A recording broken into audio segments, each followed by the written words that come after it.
السلام عليكم ورحمة الله وبركاته. إن الحمد لله والصلاة والسلام على رسول الله وبعد. أشهد أن لا إله إلا الله وحده لا شريك له وأشهد أن محمدا عبده ورسوله. أما بعد فقد قال الله تعالى في كلامه المجيد والفرقان الحميد: يا أيها الناس اتقوا ربكم الذي خلقكم من نفس واحدة وخلق منها زوجها وبث منهما رجالا كثيرا ونساء واتقوا الله الذي تساءلون به والأرحام إن الله كان عليكم رقيبا. نبی اکرم صلی اللہ علیہ وآلہ وسلم کا ارشاد گرامی ہے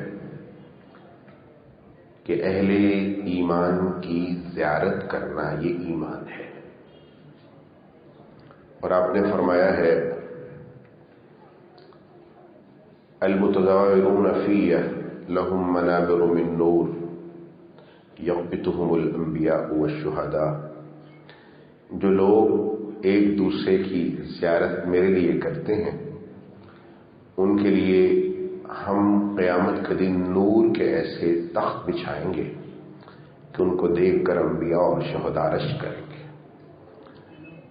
میں نے ابھی آپ کی زیارت کی نیت کی ہے تو اس لیے میں نے جو ہے یہ حدیث آپ کو سنائی ہے تاکہ ہمارا یہ ملاقات اس نتیجے پر پہنچے جو ہم نے بیان کیا ہے. لہذا یہ ہمارا آپس میں بیٹھنا یہ ایمان کا تقاضا ہے. فرق صرف یہ ہے کہ میں یہاں بیٹھا ہوں، آپ سامنے بیٹھے ہیں. آپ میں سے اللہ کے کون قریب ہے یہ اللہ ہی جانتے ہیں. میں تو بہرحال اپنے بارے میں جانتا ہوں کہ میری کیا حالت ہے. اللہ آپ کو ایمان دے، علم نافع عنایت فرمائے، خیر سے وابستہ رکھے.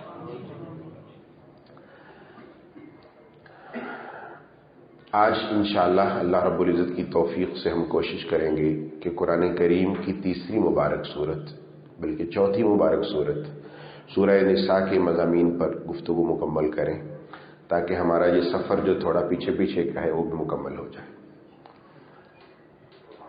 سورہ نساء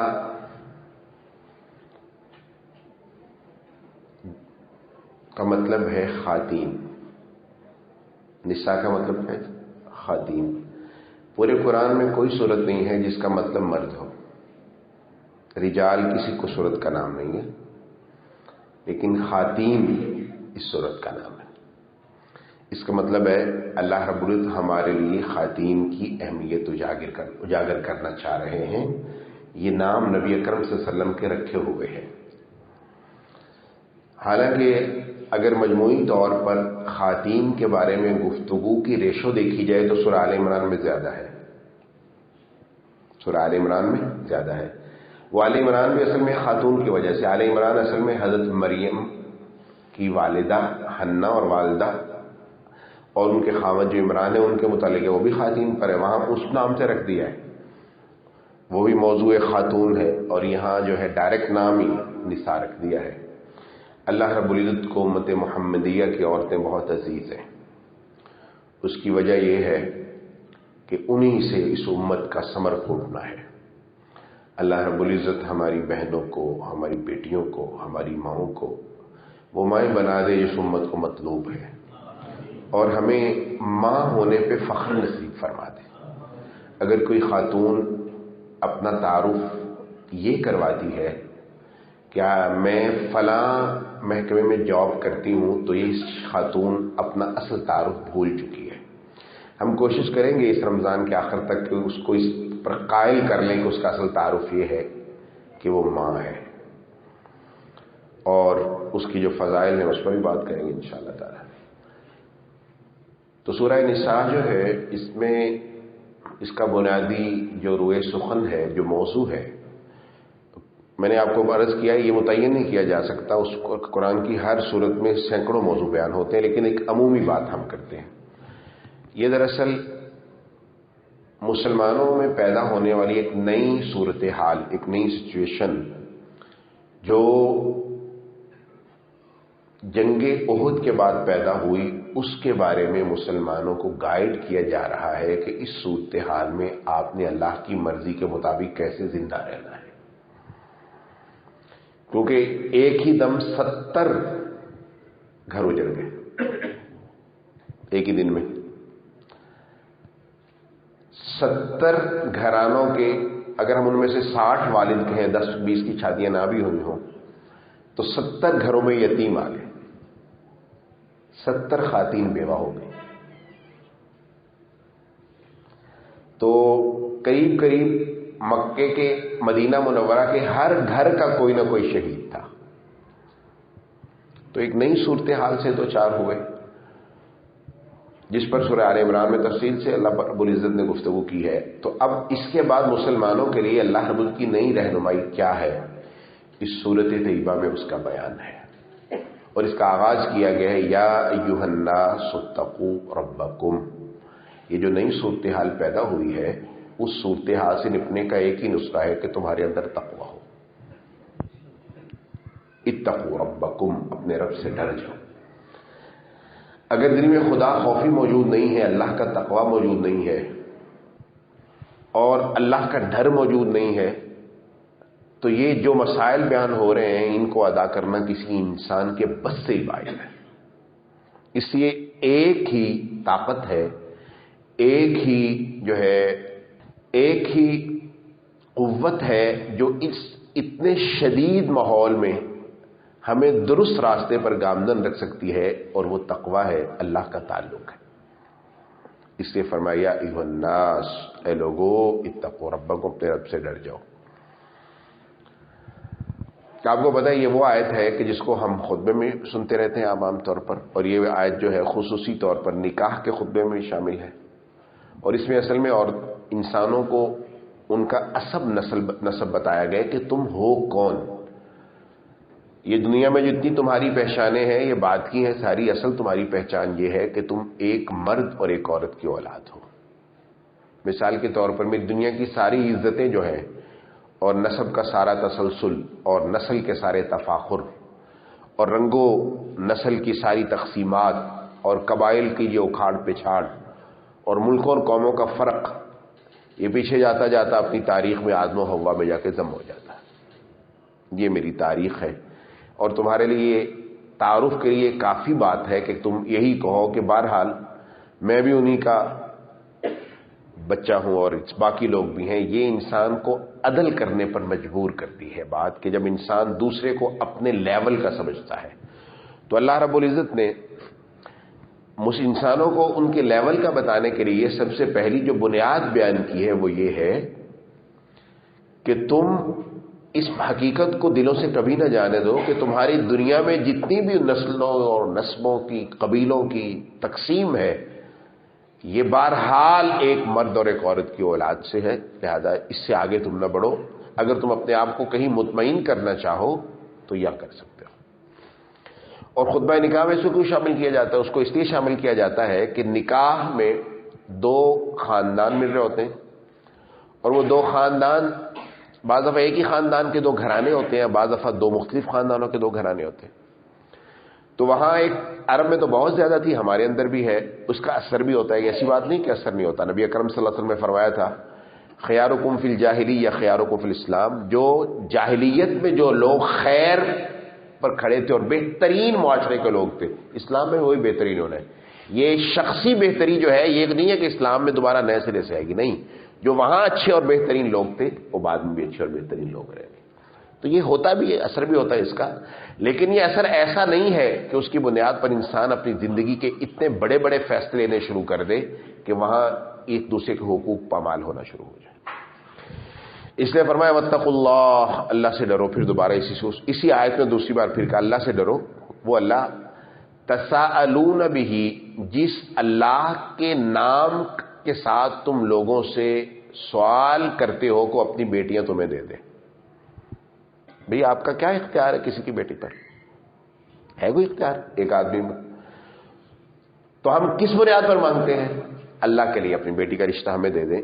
تو یہ جو تم نے واسطہ دیا ہے نا، اس واسطے والے خدا سے ڈرو، اس اللہ اور اس ذات سے ڈرو۔ واتقوا اللہ، اس کی وجہ یہ ہے کہ اللہ رب العزت ان اللہ کان علیکم رقیبا، یہ تم نے میرے نام لے کر یہ سوال کیا ہے نا رشتہ داری کا، تو یاد رکھو میں اس کی پوری نگرانی کر رہا ہوں، پوری ہر سطح پر نگرانی کر رہا ہوں۔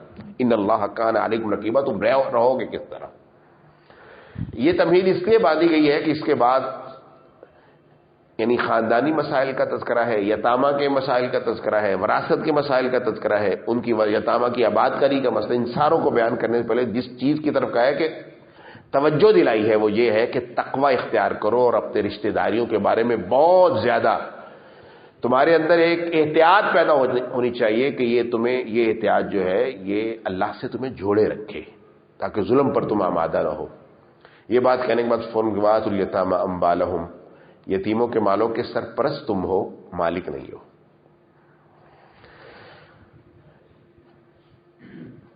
اسلامی معاشرے میں کوئی یتیم خانہ نہیں ہوتا۔ اگر کسی معاشرے میں یتیم خانہ بن جائے تو اس بات کی دلیل ہے کہ معاشرہ اسلامی نہیں ہے۔ یہ میں کوئی یعنی ایسی بات نہیں کر رہا، پورے میں شعور سے یہ بات کر رہا ہوں۔ اسلامی سوسائٹی میں کوئی یتیم خانہ نہیں ہوتا، کوئی کفالت کمیونٹی نہیں ہوتی، کوئی ایسا نہیں ہوتا۔ جس معاشرے میں یہ بن جائے اس میں سمجھیں کہ وہ معاشرہ اسلامی نہیں رہا۔ اسلامی معاشرے میں کوئی اولڈ کیئر ہوم نہیں ہوتا۔ اگر کسی سوسائٹی میں بننا شروع ہو جائے تو سمجھیے معاشرہ اسلامی نہیں رہا، یہ انڈیکیشن ہے۔ اسی طرح اسلامی معاشرہ جو ہے وہ کس پہ کھڑا ہوتا ہے؟ وہ خاندان پہ کھڑا ہوتا ہے۔ معاشرت کی بنیاد اسلام میں خاندان ہے۔ جب کوئی کسی کا سرپرست دنیا سے چلا جاتا ہے تو اس کے بعد اس کی ذمہ داری کس پر کھڑی ہو جاتی ہے؟ اس کے رشتہ دار پر، جو اس کے بعد ہے، بس اسی کی بنیاد پر ہے۔ اور ان رشتوں کے بارے میں نبی اکرم تفصیل بیان کر دی ہے۔ بھئی اگر کسی کے بچی کا والد فوت ہو جائے، والدہ فوت ہو جائے، تو پھر اس کی پرورش کا حقدار کون ہے؟ آپ نے فرمایا خالہ۔ اگر کسی کا والد فوت ہو جائے تو پھر کون کرے گا؟ چچا، بھائی کرے گا۔ باقی جس طرح کا سیٹ اپ ہے تو وہ طے کر دیا ہے۔ یہ بالکل اسی طرح ہے جس طرح اگر کسی سوسائٹی میں موٹیویشنل اسپیکر پیدا ہو جائے تو وہ اس سوسائٹی میں اسلامی نہیں رہتی۔ موٹیویشنل اسپیکر کسی سوسائٹی میں پیدا ہو جائے تو یہ علماء کی قبر پہ کھڑا ہوتا ہے۔ ٹھیک ہے جی، یہ میں شعور سے یہ باتیں کہہ رہا ہوں۔ موٹیویشنل اسپیکر کا کسی سوسائٹی میں پیدا ہو جانا یہ اس بات کی دلیل ہے کہ معاشرہ اسلامی نہیں رہا، اور اس بات کی دلیل ہے کہ لوگوں کا علماء سے اعتماد اٹھ چکا ہے۔ اس کی وجہ یہ ہے کہ اگر اس سے پہلے یہ مسائل تو ہوتے ہیں، لوگوں کی پریشانیاں تو ہوتی ہیں، حل کون کرتا ہے؟ عالم۔ جب عالم کی جگہ موٹیویشنل اسپیکر لے لیتا ہے تو اس بات کی دلیل ہوتی ہے کہ عالم اس معاشرے میں بے اثر ہو چکا ہے۔ تو میں کہتا ہوں جب علماء کسی موٹیویشنل اسپیکر کو وہ کر رہے ہوتے ہیں نا اس کی مشہوری، تو میں کہتا ہوں خود اپنی قبر پہ سے کھڑا کر رہے ہیں آپ۔ یعنی موٹیویشنل اسپیکر اسلامی معاشرے میں علماء کی قبر پہ کھڑا ہو کے واز کرتا ہے۔ لہٰذا یہ بات سمجھ لیں اس بات کو پوری سطح پر کہ یہ ایک نئی سوسائٹی پیدا ہو جاتی ہے۔ لہذا ہماری سوسائٹی میں کوئی یتیم خانہ نہیں ہوتا، ہماری سوسائٹی میں کوئی جو ہے وہ اولڈ کیئر ہوم نہیں ہوتا، اور ہماری سوسائٹی میں کوئی موٹیویشنل اسپیکر نہیں ہوتا۔ موٹیویشنل اسپیکر کا کام کیا ہوتا ہے؟ اصل میں کیونکہ دوستوں کے چہرے پہ ہنسی دیکھی ہے، میں سمجھا دوں یہ بات کہ یہ میں کیوں دہرا رہا ہوں۔ اس کا کام اصل میں یہ ہوتا ہے کہ ماڈرن سوسائٹی، یہ نظام جو کھڑا ہے اس وقت، اس کو ہم کہتے ہیں کیپٹلزم۔ کیپٹلزم میں ہر شخص کا ہدف ہوتا ہے مال کمانا۔ اب اللہ رب العزت کی مال کی تقسیم یہ ہے کہ ہر آدمی جتنی بھی محنت کر لے، جتنا بھی باصلاحیت ہو، اس کو مال نہیں ملنا، وہ طے شدہ ہے۔ یعنی ایک آدمی جو ہے وہ بالکل نکما ہوتا ہے۔ میں آپ کو اپنی ایک تجربہ بتاؤں جو میں نے دیکھا ہے، زیادہ تر مالدار کم عقل ہوتے ہیں، اور زیادہ تر جو یہ پتہ نہیں اللہ کی کیا تقسیم ہے، اگر شعوری سطح پر دیکھیں تو شاید وہ آپ دوسری بات نہ ان سے کر سکیں۔ وہ سید علی رضی اللہ تعالیٰ فرمایا تھا نا، رضینا قسمت الجباری فینا، ہم راضی ہو گئے کہ اللہ نے ہماری یہ تقسیم کر دی، لنا علم وللجہال مال، ہمیں علم دے دیا، جاہلوں کو مال دے دیا۔ اب مال کی تقسیم کے بارے میں اللہ نے طے کر دیا ہے کہ یہ میں تمہاری پیدائش کے دن سے پہلے ہی طے کر چکا ہوں کہ تمہیں کتنا ملنا ہے۔ اس لیے ہمارے سوسائٹی میں مال کی بنیاد پر سوسائٹی اپنا ہدف کوئی طے نہیں کرتی۔ بھئی اگر محنت کی بنیاد پر مال ملتا ہو تو مزدور کو زیادہ ملنا چاہیے نا، وہ زیادہ محنت کرتا ہے۔ اگر صلاحیت کی بنیاد پر اور علم کی بنیاد پر ملتا ہو تو ایم بی اے کو زیادہ ملنا چاہیے نا، ایم پی اے کو زیادہ ملنا چاہیے اس مالک سے جو انگوٹھا چھاپ ہوتا ہے اور مل کا مالک ہوتا ہے۔ نہیں نہ مل رہا، نہ علم کی بنیاد پر مل رہا ہے، نہ صلاحیت کی بنیاد پر مل رہا ہے، نہ محنت کی بنیاد پر مل رہا ہے۔ تو مال کی تقسیم وہی ہے، ان اللہ هو الرزاق ذو القوۃ المتین، یہ اللہ نے تقسیم کر رکھی ہے۔ اب اگر کسی سوسائٹی کا آپ ہدف جو ہے وہ پروگرس اور ترقی رکھ دیتے ہیں کہ آپ کا مسئلہ یہ ہے کہ جہاں آپ کا معیار زندگی کھڑا ہے آپ نے اپنے آپ کو اس معیار زندگی سے آگے لے کے جانا ہے، یہ آپ کا ہدف ہے، ہر شخص کو اس کا قائل کر کے آپ سکول سے باہر نکالتے ہیں کہ آپ کا کام کیا ہے، بھی آپ نے آگے بڑھنا ہے۔ کیا آگے بڑھنا؟ یہ ایک کامن جملہ ہے نا، فیوچر برائٹ کرنا ہے۔ کیا مطلب اس فیوچر برائٹ کا؟ مال، کہ جتنا تیرے باپ نے کمایا اس سے زیادہ کمانا ہے، جہاں تیری زندگی سر کھڑی ہے اس سے اگلے قدم پہ پہنچنی ہے۔ تو پھر اس کے لیے کیا ہوتا ہے، وہ معاشرے میں سے ان لوگوں کی جو کامیاب ہوتے ہیں ان کی مثالیں دے دے کر، اب یہ مال کی دوڑ میں جب سارے دوڑتے ہیں تو ملتا کس کو ہے؟ 5 کو، 6 کو، 7 کو، 4 کو، دوڑتا ہے 1 کروڑ آدمی ہے۔ تو اب ہوتا کیا ہے کہ یہ لوگ فیل ہو جاتے ہیں، یعنی کروڑ آدمی ڈولا، ملا صرف 1 لاکھ کو مال، تو یہ جو اتنے لاکھ یعنی 999 لاکھ لوگ جو ہیں یہ تو فیل ہو گئے مال کی دوڑ میں۔ اب ان کا کیا کیا جائے گا؟ ان کو 1 لاکھ کی مثالیں دے دے کر دوبارہ پھر دوڑایا جائے گا۔ موٹیویشنل اسپیکر کا یہ بنیادی کام ہوتا ہے، ٹھیک ہے۔ اس لیے جو معاشرہ کیپٹلسٹ ہو جاتا ہے، جس معاشرے میں ہدف زندگی دنیا بن جاتا ہے، اس میں موٹیویشنل اسپیکر پیدا ہو جاتا ہے، ٹھیک ہے۔ اور عالم کا بنیادی کام کیا ہے؟ وہ بیٹھ کے ممبر پہ بیٹھ کے دنیا کو گالیاں دیتا ہے، دنیا کو چھوڑ دو، دنیا کو ترک کر دو، دنیا وبال ہے، یہ کچھ بھی نہیں ہے۔ بھائی یہ آدمی چل ہی نہیں سکتا، یہ دونوں اوزر کھڑے ہیں۔ ہمارے ڈاکٹر صاحب ہیں، وہ ساہیوال میں ہمارے استاد بھی ہیں، ہمارے دوست بھی ہیں، وہ کہتے ہوتے ہیں کہ میں گورنمنٹ ہائی اسکول میں پڑھا ہوں تو ہم اس وقت غالباً 500 کی تعداد تھی جب ہم نے وہاں سے میٹرک کیا، گورنمنٹ ہائی اسکول ساہیوال میں۔ کہتے ہیں اس پوری کلاس میں 500 لوگوں نے سائنس بایو رکھی ہوئی تھی اور سب ڈاکٹر بننا چاہتے تھے، ڈاکٹر صرف میں 1 بناؤں، تو 499 کیا کریں گے؟ اس کو اس ایک ڈاکٹر کی مثالیں دے دے کے ان کو ڈاکٹری پر آمادہ کیا جائے گا۔ ان کو پتا ہے، سب کو پتا ہے، یہ MD کیٹ والے نے کسی نے نہیں بننا، لیکن فیسیں بھرو، بس چلتے رہو۔ یہ بنیادی طور پر موٹیویشنل اسپیکر کا کام ہوتا ہے، ٹھیک ہے جی۔ اس لیے وہ دنیا کے پیچھے ان لوگوں کو بھگاتا ہے کہ بھاگو، تو اللہ کیا کہتا ہے بھی یہ تمہارا ہدف ہی نہیں ہے، وہ فی ذالک فلیتنافس المتنافسون، تم اس میں بھاگو گے۔ سارعوا الی مغفرۃ من ربکم وجنۃ عرضھا، تمہاری دوڑ کا میدان اللہ کی مغفرت کو حاصل کرنا اور وہ جنت جس کی چوڑائی زمین و آسمان جتنی ہے اس کو حاصل کرنا، یہ تمہارے میدان ہے۔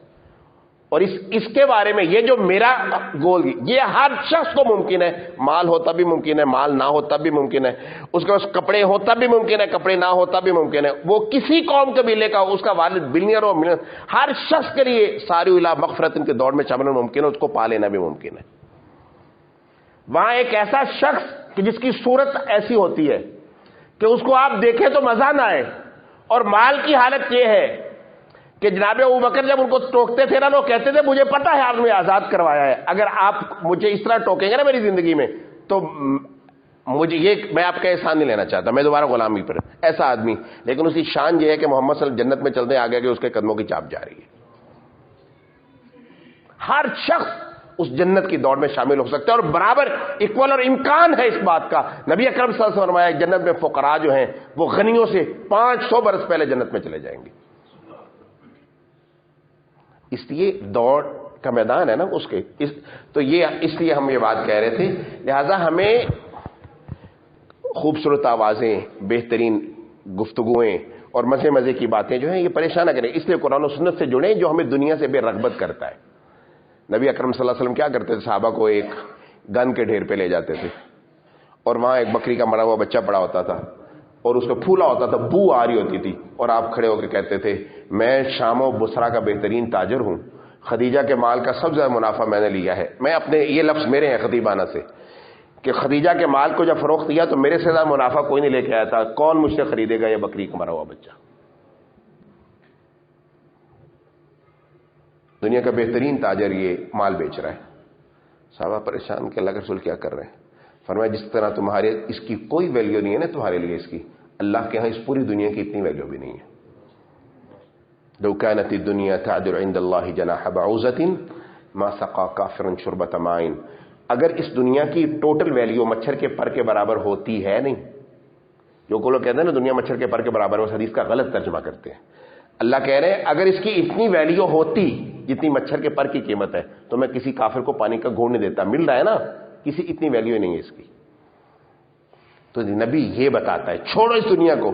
ابھی ہم راستے میں آ رہے تھے تو بات کر رہے تھے کہ ذرا یہ میں 60 سال کی جو میری زندگی ہے اس کو صرف اور کچھ نہیں، جنت کے ایک دن سے وہ 10,000 سال کا ہے. اگر اس 60 سال کی زندگی جو میری ہے اس وقت، اس 10,000 جنت کے ایک دن کے مقابلے میں اگر اس کا موازنہ کیا جائے تو میں 60 سال تو گزار لوں گا اپنی مرضی سے. گھاٹا کتنا بڑا ہے، نقصان کتنا بڑا ہے. اس لیے نبی اکرم صلی اللہ علیہ وسلم کا کام یہ ہوتا ہے کہ نبی لوگوں کو دنیا کے کیچڑ سے نکال کر آخرت کے راستے پہ ڈال دیتا ہے، ان کو بتاتا ہے. اور مومن مال جو ہوتا ہے نا، وہ مال کمانے کے لیے دولت بڑھانے کے لیے نہیں کماتا، مومن مال جنت کے لیے کماتا ہے اور اسے جنت حاصل کرتا ہے. اگر کسی کا مال اس کے جنت کے اصول کا معاون ہے تو اس کو مبارک ہو، اور اگر کسی کا مال اس کے جنت کے اصول کا معاون ہے اس کو فکر کرنی چاہیے اور اس سے توبہ کرنی چاہیے اور واپسی کا سفر لینا چاہیے. بس اگر تو ہے تو ٹھیک ہے. حضرت عثمان کماتے تھے جی، ابھی کماتے تھے، خرچ بھی کرتے تھے نا. انہوں نے کتنے محلات بنائے مدینہ منورہ میں، کتنی ان کی کوٹھیاں، کتنی بنگلے، کتنے فارم ہاؤس تھے. لاہور کا نیک سے نیک آدمی جو ہمارے جیسے مولویوں کو خاصا چندہ بھی دے دیتا ہے، ان کے آپ فارم ہاؤس دیکھیں تو انسان پریشان ہو جاتا ہے. ٹھیک ہے جی، یہ ہماری حالت ہے. اور ان کو پتہ نہیں ہے، قرآن نہیں سنتے، وہ کیوں زندگی عیاشی کی گزارتے ہیں. یہ 2 ایکڑ میں گھر بنا کے رہ رہے ہیں. ایک یہاں کا بہت بڑا تاجر ہے، اس نے اپنے گھر بنا رہا ہے، اس پر 7 ارب خرچ ہو چکا ہے، ابھی گرے سیکٹر کھڑا ہوا ہے. کیا کر رہے ہیں بھائی؟ دنیا ہے یہ دنیا. نبی اکرم صلی اللہ علیہ وسلم کے ام سلمہ کے گھر گئے تو ان کے گھر کی باہر کی دیوار اندر کی نہیں، جسے پردہ، وہ باہر کی دیوار گری ہوئی تھی، تو وہ مزدور کو بلایا ہوا تھا کہ اس کو ٹھیک کر دے. تو آپ نے فرمایا ام سلمہ یہ کیا کر رہے ہیں؟ فرمایا لگ وہ دیوار گر گئی تھی نا، تو وہاں ہم نے کھجوروں کی چھالیں لگا کے نا پردہ کیا ہوا ہے، تو اس کو بلایا کہ اس دیوار کو ٹھیک کر دے. ام سلمہ ذرا امیر خاتون تھی، ان کے پاس پیسے تھے، ذاتی طور پر پیسے تھے. تو آپ نے فرمایا ام سلمہ دنیا میں رہنے کا اتنا لمبا پلان کر لیا، کچی دیوار اور اس کو بنا رہی کہ تم نے باقاعدہ وہ گر گئی ہے تو تم نے بندہ بلا لیا اس کو ٹھیک کرے، تیرا پردہ ہو رہا ہے کافی ہے.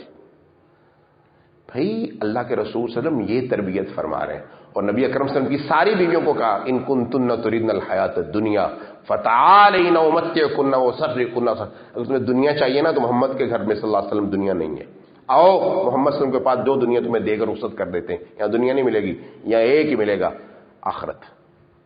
وَإِن كُنتُنَّ تُرِدْنَ اللَّهَ وَرَسُولَهُ وَالدَّارَ الْآخِرَةَ. یہ چاہیے تو آؤ، اللہ چاہیے، اللہ کا رسول چاہیے، اور آخرت چاہیے تو مجھ ہے. تو یہ اصل میں ہمارا ہے.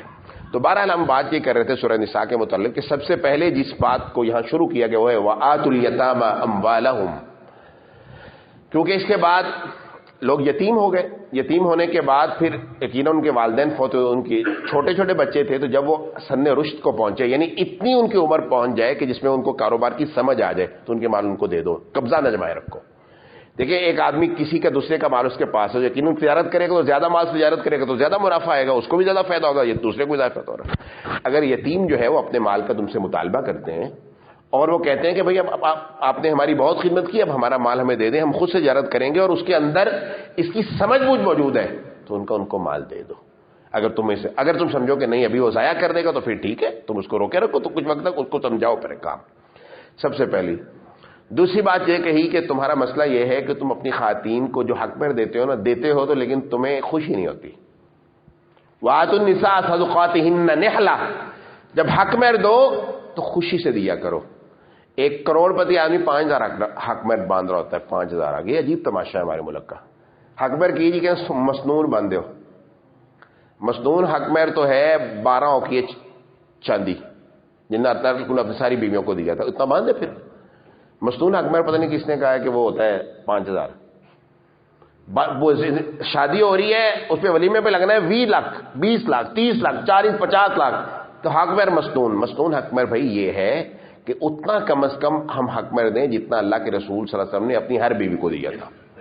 تو اس لیے نہ تو بہت زیادہ مطالبہ کرنا چاہیے کہ لوگوں کے لیے شادیاں کرنا مشکل ہو جائیں, اور نہ ہی یہ ہے کہ ایک کو اللہ نے مالی استطاعت دے رکھی ہے اور حق مہر کے وقت 3,000 لکھ لو, اور اگر وہ مطالبہ کر لیں زیادہ کا تو اس کی تسی کڑی بیچنی ہے.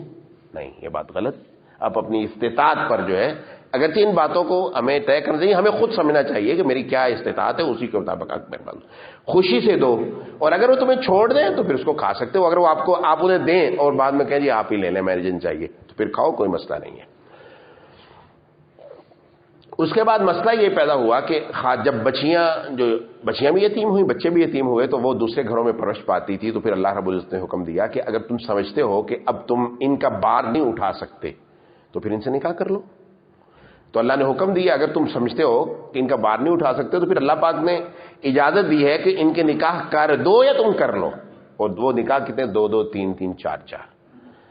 تو شریعت میں افضل جو ہے وہ کثرت ہے اور مفضول ایک شادی ہے.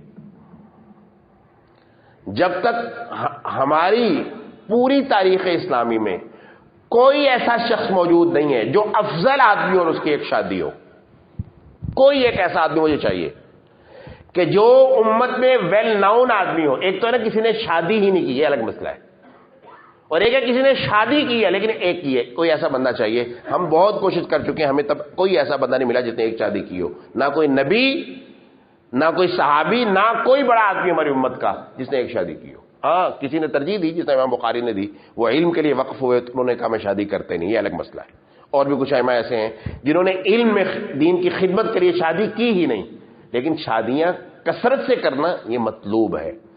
مطلوب کیوں ہے؟ اس لیے مطلوب ہے کہ ایک حیادار معاشرے کے قیام کے لیے اللہ رب العزت نے کثرت شادی رکھی ہے, اور اس کے نتیجے میں اللہ رب العزت کیا دیتے ہیں, اس کے نتیجے میں وہ قوم پیدا ہوتی ہے کہ جو قوم اللہ کے دین کا کام کرتی ہے.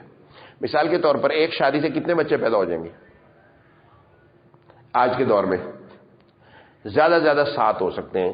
کوئی آدمی بہت چھال مارے والا 3 4. ہمارے ہاں اب تو 2 والے ہی بہت ہیں, 1 والے ہی بہت ہیں. اب مجھے یہ بتائیں کہ کل اگر اللہ رب العزت ہمیں موقع دیتا ہے, ہم پر جہاد فرض ہو جاتا ہے, تو کتنے بچوں کو جہاد میں بھیجیں گے؟ جس کے بعد یہیں 2 بھیج سکتے ہیں. کون کرے گا جہاد؟ حضرت علی رضی اللہ تعالیٰ عنہ کے بچوں کے بارے میں آتا ہے, ان کی کم از کم 35 بچے حضرت علی کے تھے. حضرت خالد بن ولید کے 40 سے زیادہ بیٹے تھے, صرف بیٹے. تو بعد روایت میں آتا ہے, مجھے ابھی صحت کا اس کا علم نہیں ہے, انشاءاللہ بتا دوں گا, کہ ایک جنگ میں ان کے پتہ نہیں 10 سے 20 بیٹے ایک ہی جنگ میں شہید ہو گئے تھے.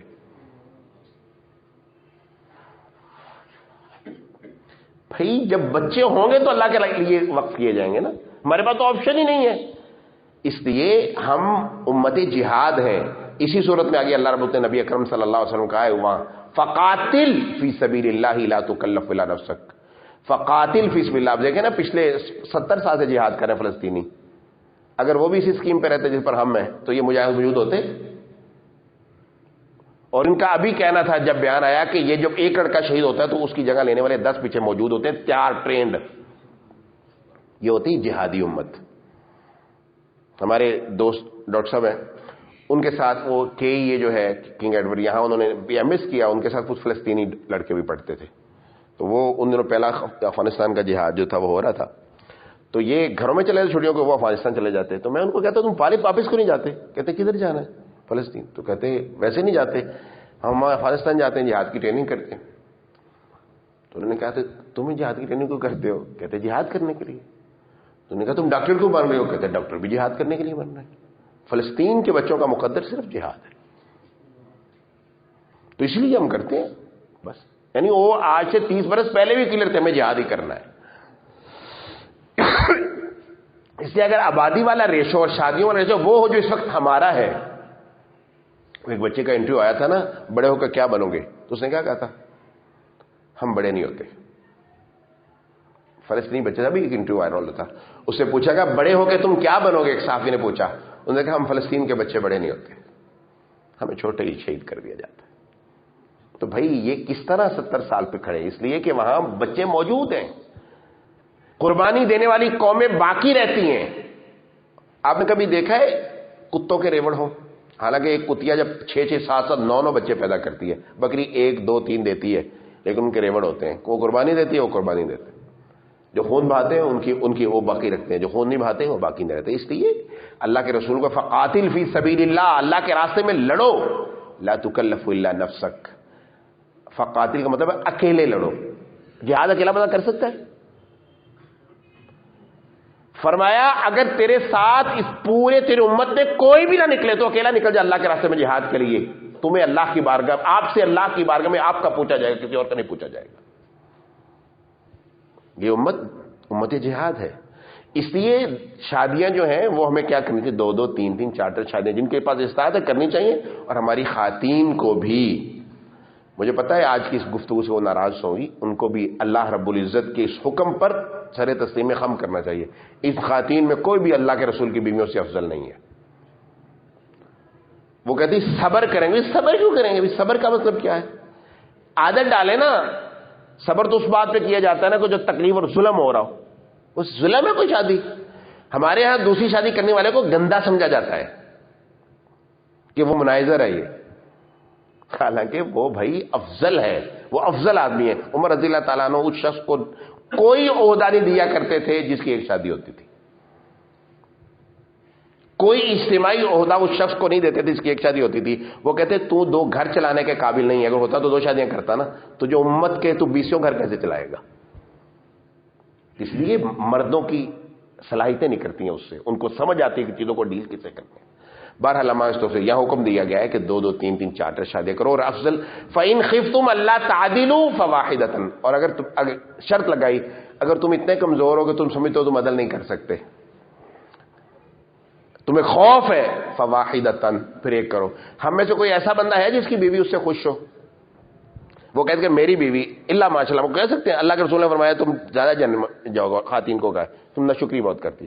ہم میں سے شاید کوئی آدمی نہ کہہ سکے کہ میری خاتون میرے عدل سے جس طرح میں اس کا زندگی گزارتا ہوں بالکل راضی ہے. کہہ سکتا ہے کوئی؟ بہت کم ہوگا شاید کوئی ایسا کہہ سکے. تو پھر ایک بندہ بھی عدل تو نہیں کر رہا. عدل تو وہ بھی نہیں کر رہا نا, جب بیگم راضی نہیں ہے اس پر تو عدل تو وہ بھی نہیں کر رہا. اس لیے فرمایا فَإِنْ خِفْتُمْ, اگر تمہیں خوف ہے کہ تم عدل کے ساتھ کھڑے نہیں ہو سکتے پھر ایک کرو. اس لیے اجتماعی طور پر ہم سب کو اس طرف آنا چاہیے. اللہ میں اس بات کی توفیق نصیب فرمائے. اس کے بعد پھر وراثت کے احکام شروع ہو گئے. اللہ رب العزت باقاعدہ وارثین کے کیا حصے ہوں گے باقاعدہ طے کر دیے ہیں, اس سے آگے پیچھے نہیں ہو سکتا. اور پھر اس کے بعد کہا ہے تلک حدود اللہ, یہ اللہ کی طے کردہ حدیں, ان کو پھلانگنا نہیں ہے. اس کے بعد پھر ایک اگلے رکوع میں ایک حکم ہے, اور وہ حکم اصل میں یہ ہے کہ یہ حکم منسوخ ہے لیکن قرآن کریم میں آیت موجود ہے. اصل میں جب کوئی ایسا حکم جو منسوخ ہو لیکن اس کی آیات موجود ہوں تو اس خاص حکم کے اعتبار سے تو منسوخ ہوتی ہے, لیکن اس میں دیگر ایسے فوائد ہوتے ہیں جو اس میں باقی ہوتے ہیں. خواتین کے حوالے سے پہلے, یا بدکاری کے حوالے سے, مردوں اور خواتین دونوں کے حوالے سے پہلے یہ تھا کہ اگر کوئی بدکاری کر لے تو اس کی سزا کیا ہوگی. پہلے سزا یہ تھی کہ اس کو قید کر دیا جائے گھر میں یہاں تک کہ وہ موت آ جائے اس کو, پہلے یہ تھی. اور اس کے بعد اللہ رجم کی سزا جب آ گئی اور 100 کوڑوں کی سزا سورۃ نور میں اتر آئی, تو اس کے بعد پھر یہ آیت اس حوالے سے منسوخ ہو گئی. البتہ باقی اس میں بہت سارے معنی ہیں. اس کے بعد انما التوبۃ علی اللہ للذین یعملون السوء, اس کے بعد فلسفہ توبہ بیان کیا گیا. ہمیں توبہ سمجھ نہیں آتی عام طور پر. فلسفہ توبہ کیا ہے؟ توبہ گناہ کرتے رہنے اور توبہ کرتے رہنے کا نام نہیں ہے. ہم نے توبہ کس سے کام کیا ہے کہ ہم نے صبح سے شام تک گناہ کرنے اور پھر شام کو توبہ کرنی ہے, نہیں. توبہ اصل میں اس بات کا نام ہے کہ میرا بنیادی ارادہ اور عزم یہ ہوگا کہ میں گناہ نہیں کروں گا, اور اس کے باوجود اگر ہو جائے تو پھر اس پر توبہ کروں گا. ہم نے سمجھا ہوا ہے کہ مرضی سے گناہ کرتے رہو اور اس کے بعد کہ انشاءاللہ اللہ معاف کرنا رہے، پھر بعد معافی مانگ لو گے. یعنی ایون ایک بندہ آپ کے سامنے بالکل غلط بات کر رہا ہے، بے ایمانی کر رہا ہے اور حق کے خلاف بات کر رہا ہے، آپ کہتے ہیں آپ غلط کر رہے ہو، کہتے کوئی نہیں معافی مانگ لو گے. تو یہ توبہ نہیں ہے. قرآن میں کہا گیا انما التوبۃ علی اللہ الذین یعملون السوء بجہالہ، توبہ ان لوگوں کی اللہ کے ہاں قبول ہے کہ جو برے کام جہالت میں نہ چاہتے ہوئے غفلت میں کرتے ہیں،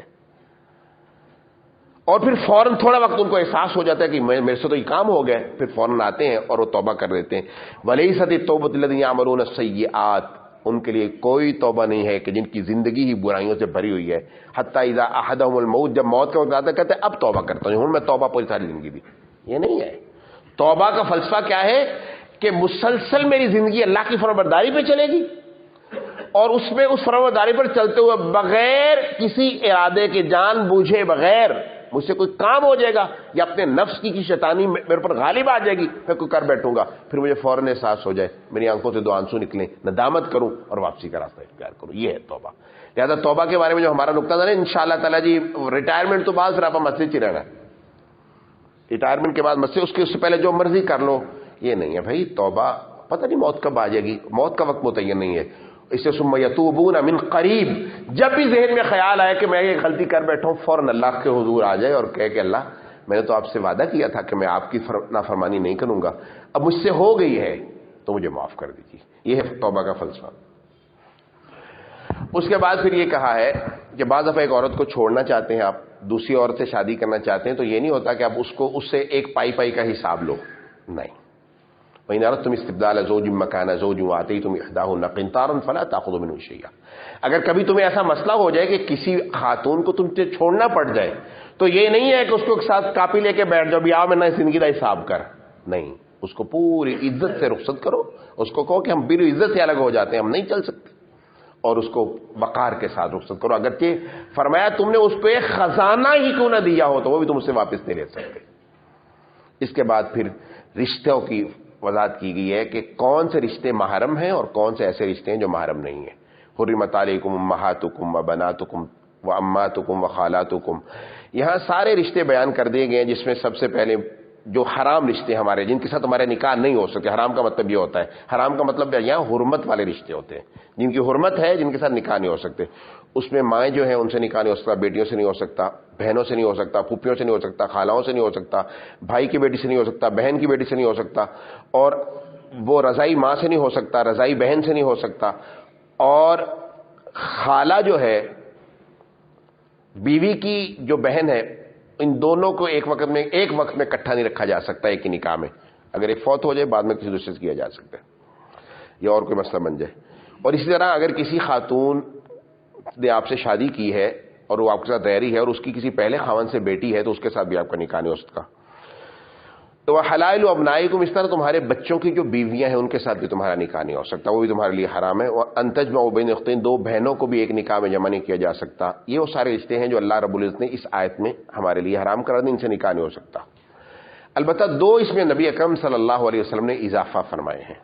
یہاں آپ نے فرمایا دو بہنوں کو جمع نہیں کیا جا سکتا کہ دو بہنوں سے کٹھی آپ شادی کر لیں، اگرچہ ان دونوں سے الگ الگ شادی کرنا آپ کے لیے جائز ہو لیکن کٹھی نہیں کی جا سکتی. یہاں اللہ کے رسول صلی اللہ علیہ وسلم نے فرمایا میں دو رشتوں کو میں شامل کرتا ہوں، اور وہ کیا ہے؟ پھپھو اور بھتیجی اور خالہ اور بھانجی، ان کو بھی ایک رشتے میں جمع نہیں کیا جا سکتا. یہ نبی اکرم صلی اللہ علیہ وسلم نے اضافہ فرما کر اس بات کو مکمل فرما دیا. وجہ کیا ہے اصل میں؟ وجہ اصل میں یہ ہے، ایک تو نسب کا مسئلہ بنتا ہے. دوسرا مسئلہ کیا ہے؟ دوسرا مسئلہ یہ ہے کہ ان رشتوں کے آپس میں اس قدر تعلق بہترین ہونا چاہیے خاندانوں کے لیے کہ اگر یہ شادی کی مثلا دراڑیں آ جاتی ہیں یہ شریعت ڈالنا نہیں چاہتی. دوسرا نسب کے بھی مسائل ہیں. بہرحال اس سے پہلے جو ہو چکا وہ ہو چکا، آج آئندہ نہیں ہوگا. پھر اگر ایسا کوئی مسئلہ تھا تو اللہ کے رسول نے حکم دے دیا، وہ سب نے صحابہ نے ختم کر دیا. اس کے بعد پھر یہاں مومنہ خواتین کی تعریفیں کی گئی. مومنہ خاتون ہوتی کیا ہے؟ والمحصنات من النساء، اہل ایمان خاتون کون ہوتی ہے؟ نبی اکرم صلی اللہ علیہ وسلم نے جو فرمایا نا جی کہ اہل ایمان خاتون، مومنہ خاتون ہوتی پاک باز بھولی بھالی. یہ محسنہ کا ترجمہ ہے، پاک باز بھولی بھالی. گولڈا میئر نہیں، گولڈا میئر کو جانتے ہیں نا؟ کون ہے گولڈا میئر؟ اسرائیل کی وزیر اعظم تھی. ایسی آتی نہیں، وہ اس کے اندر نسوانیت ختم ہو چکی ہوتی ہے، وہ مرد بن چکی ہوتی ہے.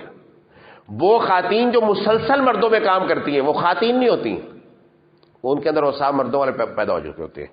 اس لیے فرمایا المحصنات، ان کی دو خوبیاں ہیں، پہلی پاک باز ہے، دوسری بھولی بالی ہوتی ہیں. اس لیے کہا ہے کہ عدالت میں کسی لے جانا پڑے تو دو کو لے کے جایا کرو، کیونکہ ان کو تو باہر کے معاملات کا پتہ ہی نہیں ہوتا، باہر کے معاملات کا پتہ نہیں ہوتا، اس لیے ایک دوسری کی مدد کرے گی. اس لیے اس کی دو گواہیاں رکھی گئی ہیں وہاں، اس میں باقاعدہ وہاں آیت تداین میں باقاعدہ بیان ہوا ہے کہ اگر ایک بھول جائے تو دوسرے سے یاد دلوا دے، کیونکہ اجتماعی معاملات میں اس کا ایکسپیرینس ہی نہیں ہوتا. یہ جو نئی عورت پیدا ہوگی ہے یا ہو رہی ہے رفتہ رفتہ، کہ جو بالکل ایک ورکنگ وومن ہوتی ہے اور شانہ بشانہ کام کرتی ہے، یہ وہ عورت نہیں ہے جسے قرآن مخاطب ہے. یہ محسنہ نہیں ہے. محسنہ کا مطلب اصل میں اس اعتبار سے محسنہ ہے کہ انشاءاللہ ہم امید کرتے ہیں پاک باز ہیں، لیکن ان کی بھولی بھالی ہونے والا عنصر ختم ہو چکا ہوتا ہے. وہ باقاعدہ ورکنگ وومن ہوتی ہیں اور امکان ہے، ہماری وزیر اعلیٰ ہے نا اس وقت، تو اس کا آپ کیا کہیں گے؟ والمحصنات میں کی تعریف میں آتی ہے؟ بالکل بھی نہیں آتی. یہ تو ایک ورکنگ وومن ہے، ایک ایڈمنسٹریٹر ہے، یہ تو گولڈا میئر کی ساتھی ہے. ہماری مسلمان عورتیں نہیں ہوتی. مسلمان عورتیں کیا ہوتی ہیں؟ بڑی باصلاحیت ہوتی ہیں، لیکن بنیادی طور پر ان کی سلطنت ان کا گھر اور ان کے بچے ہوتے ہیں. وہ اپنے بندوں کو اس کے لیے تیار کرتی ہیں کہ اللہ کے لیے اپنا سب کچھ لگائیں، اپنی اولاد کو اس لیے تیار کرتی ہیں کہ وہ اللہ دین کے لیے وقف کریں، وہ اپنے خاندان کو اس پر کھڑا کرتی ہیں کہ اللہ کے دین کے لیے تم وقف ہو جاؤ. تو یہاں پھر ان کی تعریف کی گئی ہے کہ تمہیں دو قسم کی عورتوں سے نکاح کر سکتے ہو، ان کے علاوہ. یہ تو حرام کر دی. عورت کے لیے محسنہ ہونا ضروری ہے، پاک باز ہو، بھولی بھالی ہو. اور دوسری کیا ہے؟ اگر وہ نہیں تو پھر ایک لونڈی جو ہوتی ہے اس سے تم نکاح اس کو تو اپنے پاس رکھ سکتے ہو بغیر نکاح کے، کو ملکیت ہوتی ہے. احل لکم ما وراء من ذالکم، اور اللہ رب العزت نے یا محسنہ سے مراد اصل میں وہ خاتون ہوتی ہے کہ جو نکاح کسی کے نکاح میں ہو. میں بھول گیا، محسنہ کے درمیان وہ بھی ہے. یہاں مقصود یہ ہے محسنہ سے مراد وہ خاتون ہے جو پہلے کسی کے نکاح میں ہے، اس سے آپ سے نکاح نہیں ہو سکتا، اس کی خوبیاں یہی ہیں دونوں. لیکن اس کے علاوہ ساری عورتیں جو ہیں وہ تمہارے لیے حلال ہیں، ان سے نکاح کرو. ان کا بیان ہو گیا. اس کے بعد پھر اللہ نے فرمایا یرید اللہ لیبین لکم ویہدی. اللہ بہت عجیب بات کی ہے، یہ آیت بڑی مزے کی ہے. یرید اللہ لیبین، اللہ چاہتا کیا؟ اللہ کا تمہارے ساتھ تعلق کیا ہے؟ بندوں کے ساتھ تعلق. یرید اللہ لیبین لکم، اللہ چاہتا یہ ہے کہ باتیں تم پر کھولے. کیوں کھولے؟ کیوں؟ اس لیے کھولے کہ ویہدیکم، کہ تم پر باتیں کھلیں گی تو تم ہدایت کے راستے پر گامزن ہوگی. اللہ اصل میں ہمیں ہدایت دینا چاہتے ہیں، اللہ کی چاہت ہے، پسند یہ ہے، اس کو محبوب اسے رکھتے ہیں کہ بندوں کو ہدایت ملے. اس لیے اللہ کھول کھول کے باتیں بیان کرتے ہیں. اور اللہ کہتے ہیں میں یہ بھی چاہتا ہوں کہ میں تمہاری توبہ قبول کروں، یہ بھی میری خواہش ہے، یہ بھی اللہ کی چاہت ہے، یہ اللہ کا ارادہ شرعیہ ہے، اللہ کی پسند ہے کہ لوگ مجھ سے توبہ کریں اور ان کی توبہ قبول کروں. اور اللہ حکمت واللہ یرید ان یتوب علیکم. اللہ کیا چاہتے ہیں؟ اللہ چاہتے ہیں کہ اللہ تمہاری توبہ کو قبول کریں. والذین یریدون یتبعون الشہوات ان تمیلوا میلا عظیما، جبکہ وہ لوگ جو خواہشات کے پیرے وہ کہتے ہیں تو مطلق تم گناہوں کی طرف مائل ہو جاؤ اور اللہ کے راستے کو مطلق طور پر چھوڑ دو. اس کے بعد کی تجارت کا ایک اصولی بات کر دی گئی ہے. تجارت میں اصولی بات کر دی گئی ہے ایک لائن میں. وہ یہ تجارت کیا ہوتی ہے؟ تجارت یہ ہوتی ہے کہ کسی کا مال اس کی رضامندی کے بغیر نہیں کھانا. یا ایھا الذین آمنوا لا تاکلوا اموالکم بینکم بالباطل الا ان تکون تجارۃ عن تراض منکم. جب بھی کسی کا تم نے مال جو ہے نا وہ باطل طریقے سے نہیں کھانا. باطل طریقے سے مراد یہاں سود ہے. اور اس کے بعد جب بھی تم لین دین کرو، لین دین میں بنیادی شرط ہے اور دھوکہ ہے، سود اور دھوکہ. اس کے علاوہ جب تمہاری رضامندی ہو تو رضامندی کے ساتھ آپ سب سے کانٹیکٹ کر سکتے ہو ایک دوسرے کی خوشی کے ساتھ. شریعت نے پھر تفصیل سے اس کو اصول بیان کر دیا، حدیث میں اس کو بیان کر دیا. لیکن بنیادی اصول یہ ہے کہ رضامندی اور پسند کے بغیر کسی کا مال نہیں کھایا جا سکتا، اور دوسرا دھوکہ دے کے نہیں اور سود کے ذریعے نہیں کھایا جا سکتا. باقی اس کے لیے اللہ پاک نے سارے سلسلے جو ہیں وہ مال کو حلال رکھے ہیں. اس کے بعد پھر وہ خاندانی بنیادی اصول بیان ہوا. یہ بات اصول بہت بنیادی ہے، ہمارے گھرانوں میں ٹوٹ رہا ہے. وہ ہے الرجال قوامون علی النساء. اللہ رب العزت نے مردوں کو ذمہ دار بنایا ہے عورتوں پر. عورتوں کو قوام کہتے ہیں کسی کو لے کے چلنے والا، کسی کو چلانے والا. الرجال قوامون. اور اگر کسی آدمی میں صلاحیت ہی موجود نہ ہو کہ وہ کسی کو لے کے چل ہی نہیں سکتا تو وہ قوام ہوتا ہے؟ تو مردوں کے اندر کم از کم یہ خوبی ہونی چاہیے شادی سے پہلے کہ آپ دیکھیں یہ کسی کو لے کے چل سکتا ہے، یہ کس بنیاد پر آپ اس کی شادی کریں. شعور اتنا پیدا ہو گیا، فہم ہے دین کا اتنا، اس کو اس بات کا احساس ہے کہ رشتہ داری کی اہمیت کیا ہے، اس کو پتہ ہے کہ جو رشتہ جڑ رہا ہے اس رشتے کے نتائج کیا ہیں، اس رشتے کے اثرات کیا ہوں گے. اگر ان ساری چیزوں کو پتہ نہیں ہے تو پھر یہ تو اس کا نتیجہ طلاقیں ہوتی ہیں. اس وقت طلاقوں کی کثرت کیوں ہے؟ کہ رجل آدمی قوام نہیں ہے. اور جب آدمی قوام ذمہ دار ہوتا ہے پورا، اس کو پتہ ہوتا ہے میں کیا ہوں، ان کے گھر بستے ہیں، بہت خوش اسلوبی سے بستے ہیں ان کے گھر. اس لیے ہم اس وقت بہت سارے لوگ ایسے ہوتے ہیں جو قوامیت کی صفت سے تو متصل ہوتے ہیں لیکن اپنا روب جمانا چاہ رہے ہوتے ہیں گھر میں بھی. ایسے نہیں جمتا. اللہ نے دو باتیں کی ہیں. پہلی بات یہ کہ یہ دو خوبیاں تمہاری ہیں. پہلی کہ اللہ نے فضیلت دی ہے، اللہ پاک نے ذمہ داری سے بنایا ہے. یہ کوئی ایسی بات نہیں ہوتی کہ ذمہ دار کہ اگر کسی کو بنا دیا جائے تو دوسرا جو ہوتا ہے اس کی فضیلت کم ہو جاتی. نہیں، ہم نے پیچھے آپ کو آیات بتائی ہیں کہ اللہ نے جب اولاد دینے کا کہا تو یہاں بولی معیشہ، بیٹے کی پیدائش پر جنت کا بالکل وعدہ نہیں ہے کسی جگہ میں. دو بیٹے پیدا ہونے پھر بھی نہیں ہے، بلکہ اللہ پاک نے کہا ہے یہ تمہیں جہنم میں نہ لے جائے.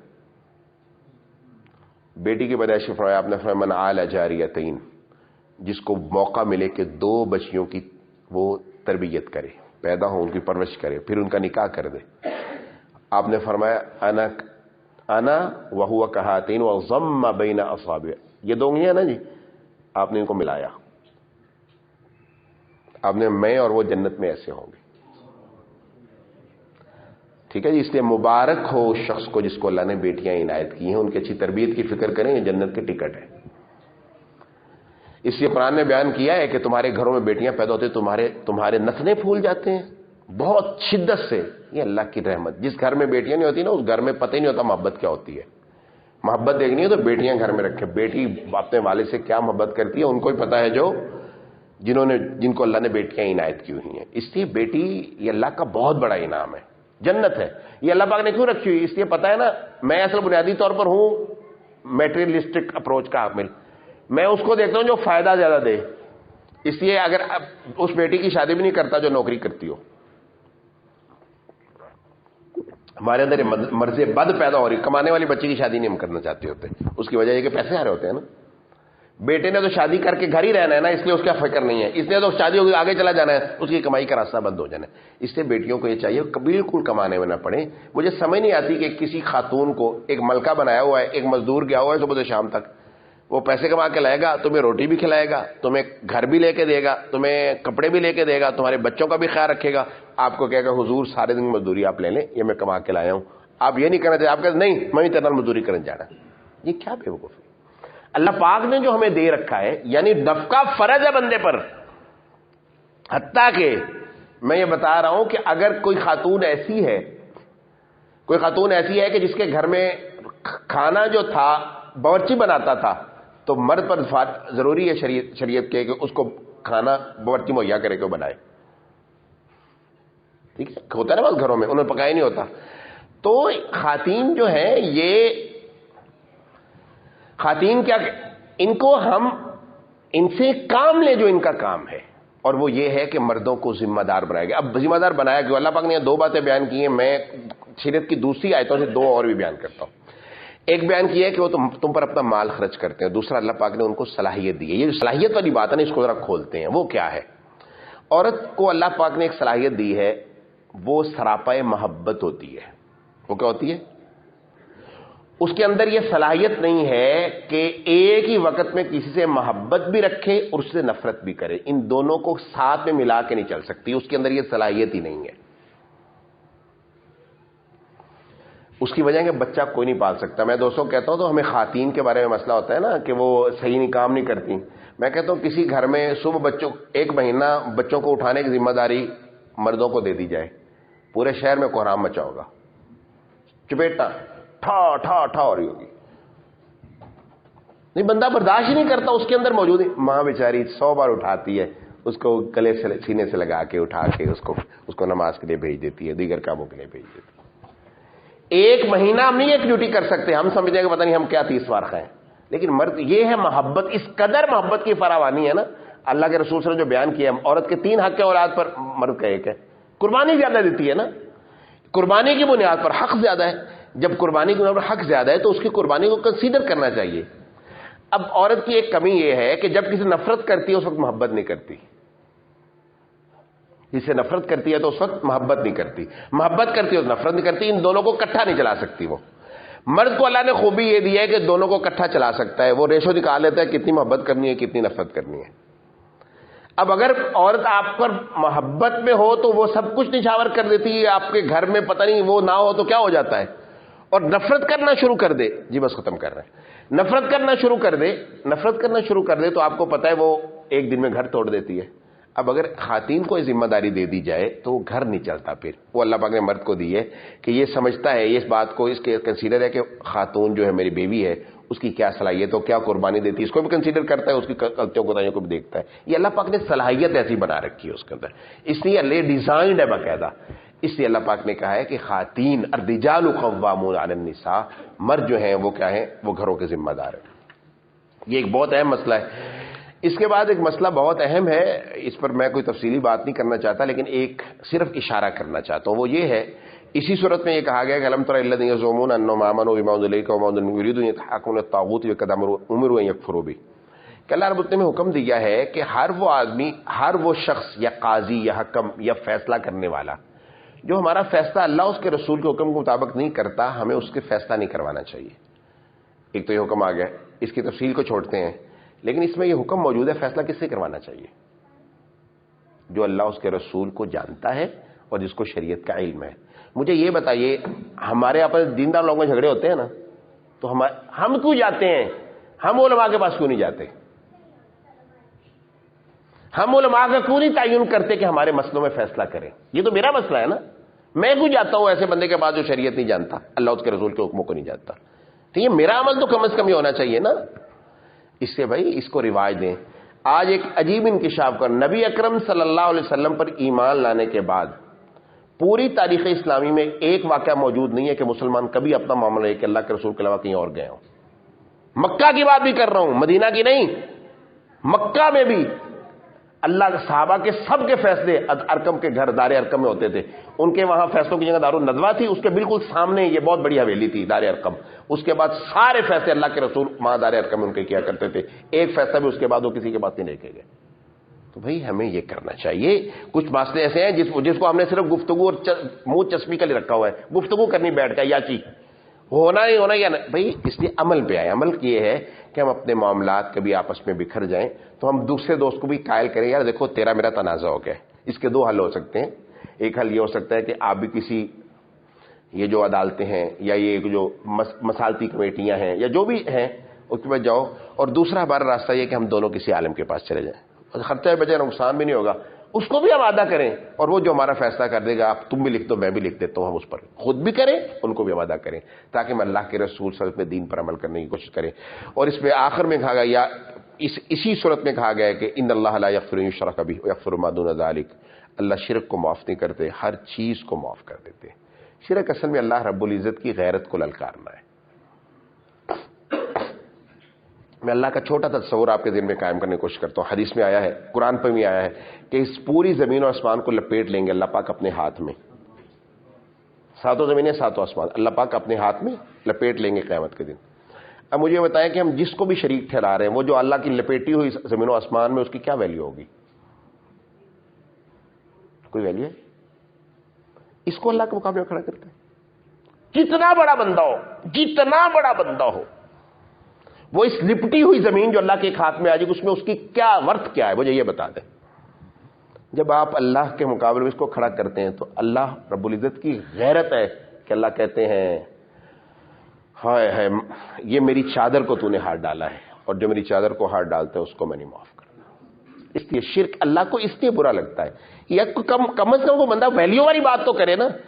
دیکھیں ایک آدمی نوجوان ہے، نوجوان کو کھڑا کرو نا. جابر صاحب، ایک بندہ کہا جی میں جابر صاحب کہتا ہوں یہ میرا فیصلہ کرے، دوسرا وہ 5 سال کا بچہ پکڑا میرا یہ کرے گا. یہ توہین ہے نا جابر صاحب کی. دو بندوں کھڑا کریں، یہ تو سمجھ آ گئی. کم از کم ایک آپ ان کو کھڑا کریں، ہمارے دوستوں کو بزرگوں کو، چلے دو مل کے کر دیں.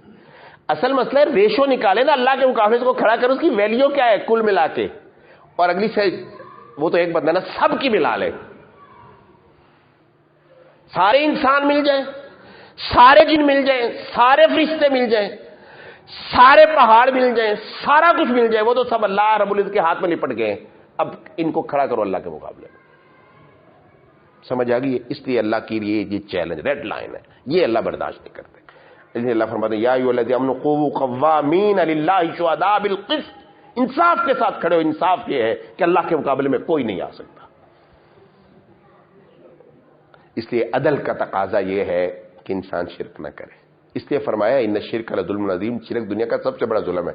ظلم یہ کہ کھڑا کس کو کس کے مقابلے میں کر رہے ہو؟ اللہ کے مقابلے میں. حدیث میں آتا ہے نبی اکرم صلی اللہ علیہ وسلم نے فرمایا کہ جن فرشتوں نے اللہ کے عرش کو اٹھایا ہوا ہے نا جی، یہ میں نے یہاں پہلے ہی بیان کی حدیث، ان کی یہ کانوں کی کومپل اور کندھوں کے درمیان جو فاصلہ ہے 750 برس کی مسافت ہے. یہ کتنی؟ یہاں سے یہاں تک مسافت. وہ کتنا خود جسم کتنا بڑا ہوگا.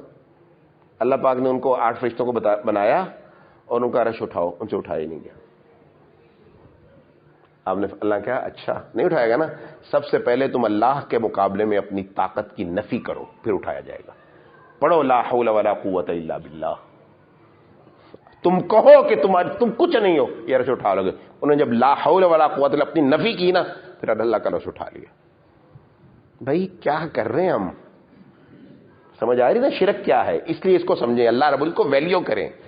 ایسے نہیں اللہ رب العزت شرک پر احساس ہوتا ہے جس طرح اللہ لرز جاتے ہیں، غصے میں آ جاتے ہیں شرک پر کہ یہ میری رٹ لینا، اس کو میں نہیں کبھی چھوڑوں گا. اللہ پاک جو ہے ہمیں قرآن کریم کی ان باتوں پر عمل کی توفیق نصیب فرمائے. وآخر دعوانا الحمد للہ رب العالمین. سبحانک اللہم و بحمدک.